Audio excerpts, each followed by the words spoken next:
I'm in salad, and I saw Black Panther. It's directed by Ryan Coogler, and it stars Chadwick Boseman and Michael Jordan's in this. That's pretty cool.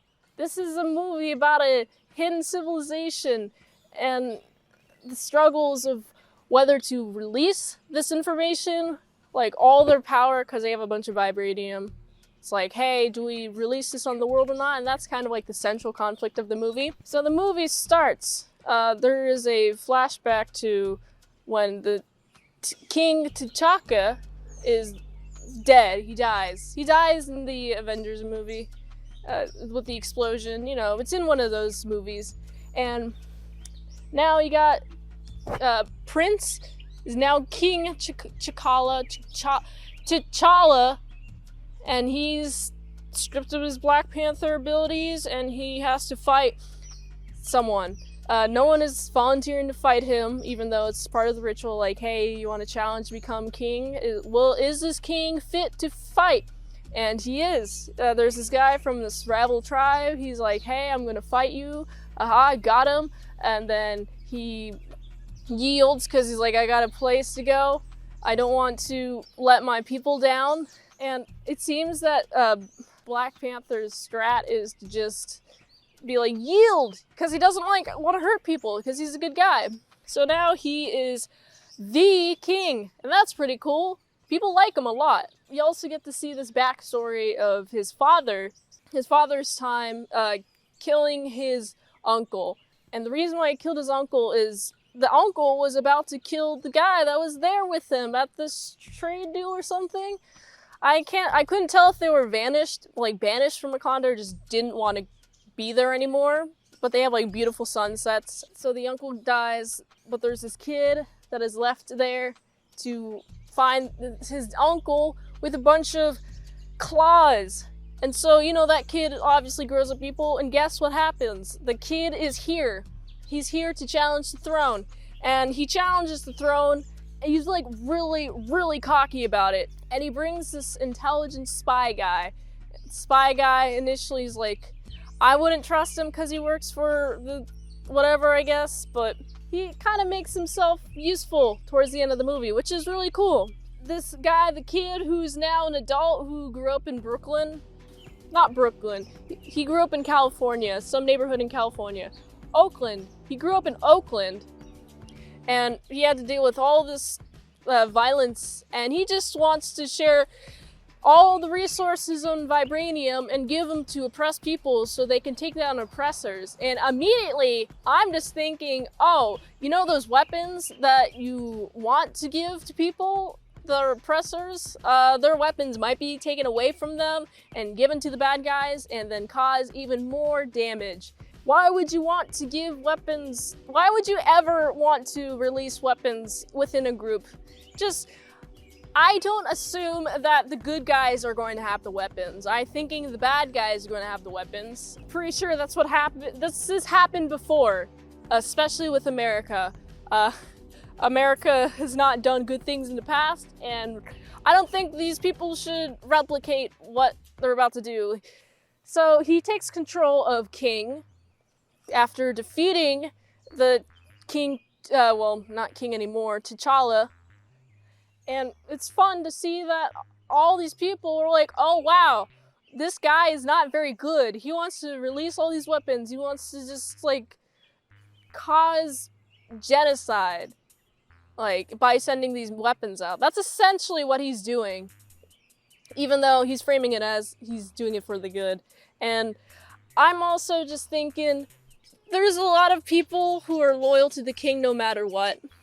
And there's this big argument between the general and like this spy that happens to be the ex of T'Challa, who constantly wants to leave, by the way. And she's like, I'm not gonna go fight for this king. He's a bad guy. Indicated by the many dots on his chest, which means he has killed many people. And also, I'm also looking about some of the elite people also have dots on their face. I'm like, oh, that's how many people you've killed. Okay.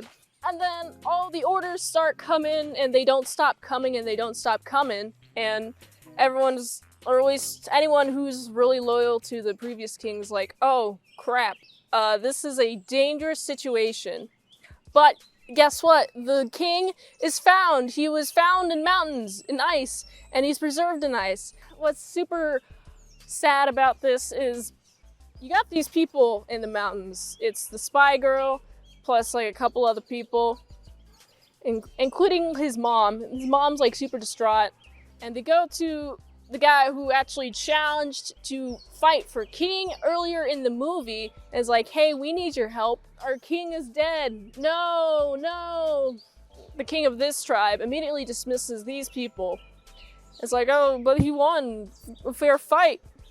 It's also revealed that the entire garden that gives people these Black Panther powers burned down, but she steals one and gives that to T'Challa, and now he's Black Panther again, and now he's here to fight for his life and the reign of everything going on around him. You don't want Wakanda to crumble, which is honestly the worst thing ever. And I really like T'Challa's position on this. While he's fighting, he's definitely learning more about like what his previous generations have done. Like, he really doesn't like his father for just leaving the kid behind. He's like, why did you leave the kid behind? Why did you do that? Why would you ever just leave evidence of Wakanda behind? Like, you just created something worse. And it nearly topples Wakanda. There's a lot of missing soldiers, Wakandans fighting against Wakandans, and it's a really gruesome battle. There's a lot of deaths, and it's very sad to witness. And it's just like, man, the entirety of Wakanda is just imploding from the inside. Like, half these people aren't loyal to the king, they're loyal to the previous king, so they're fighting against other people who are loyal to this king. And I really like the bad king. His Black Panther costume, oh man, T'Challa's Black Panther costume is black and purple whenever he absorbs kinetic energy, and I find that really cool design choice, especially when you got the lines going up his body. I'm like, wow, this is beautiful, it's amazing. And there's this like whole big fight, and the fight ends with, they're in a train, and he gets stabbed in a train.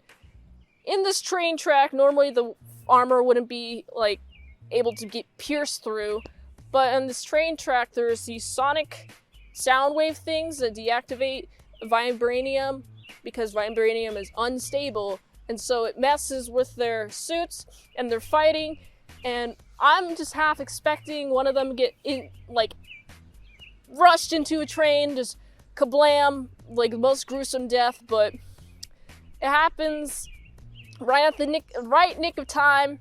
The bad guy gets stabbed, and then he gets to see a pretty little sunset for the final moments of his life.